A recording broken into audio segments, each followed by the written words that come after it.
बताओ कैसी पाव भाजी बनाऊं, बटर वाली या स्पाइसी? अरे बेटा, मैं पाव भाजी खाने थोड़ी आई हूँ। मैं तो ये बची हुई सब्जियाँ बेचने आई हूँ।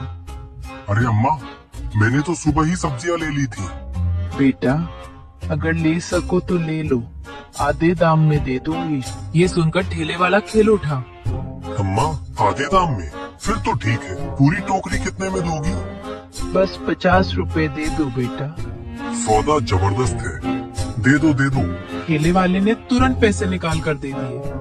अम्मा ने सारी सब्जियां उसे थमा दी, फिर उत्सुक होकर पूछ बैठी, बेटा एक बात बताना, मैंने जो पूरी टोकरी दी उससे कितने रुपए की पाव भाजी बनेगी? अम्मा, कम से कम 500 रुपए की तो आराम से बन जाएगी।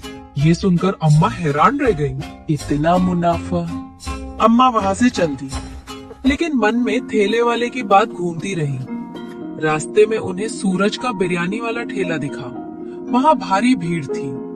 अम्मा ने भीड़ देखी और मन में सोचा, ये लोग थोड़े से खर्च में इतना मुनाफा कमा लेते हैं। अगर मैं भी कुछ ऐसा करूँ तो? रेजोनेंस। अचानक उनके मन में एक नया विचार बिजली की तरह कौंधा। क्यों ना मैं अपनी सब्जियों से बिरयानी बनाऊं? सब्जी बिरयानी नई डिश होगी, सबको पसंद भी आ सकती है और लागत भी कम पड़ेगी। अम्मा पूरे रास्ते यही सोचती रही। घर पहुंचते पहुंचते उनका मन उम्मीद से भर गया था। एक बुजुर्ग महिला एक नई सोच और एक नई शुरुआत की खुशबू हवा में तैर रही थी। अगली सुबह सूरज अपने मन में कई सवाल लिए मुखिया जी के घर पहुंचा। मुखिया जी, मुझे आपसे एक जरूरी बात करनी। मुखिया ने उसे सिर से पैर तक देखा। हाँ हाँ सूरज, बोलो क्या हुआ? सूरज की आवाज भारी हो गई। मुखिया जी, अब मैं बड़ा हो चुका हूँ, आपके सारे काम करता हूँ, आपकी हर बात मानता हूँ। अब तो मुझे वो बात बता दीजिए, मेरी माँ कौन है? आपने बचपन से वादा किया है।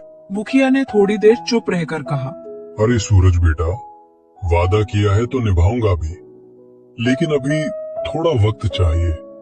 बस कुछ दिन और रुक जाओ। कितने दिन मुखिया जी?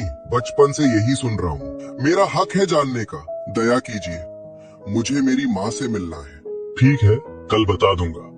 अब जाओ, जल्दी से ठेला लगाओ। सूरज के चेहरे पर उम्मीद की चमक आ गई।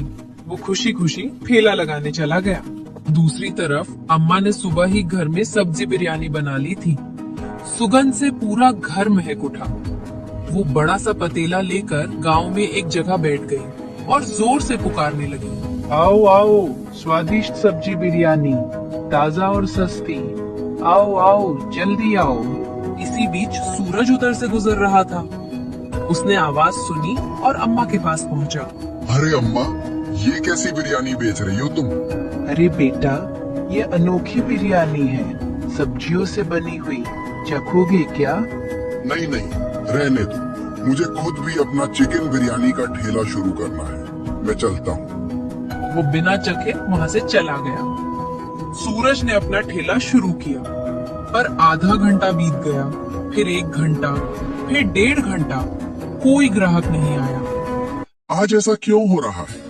अब तक तो आधा पतीला खत्म हो जाता था। तभी उसका एक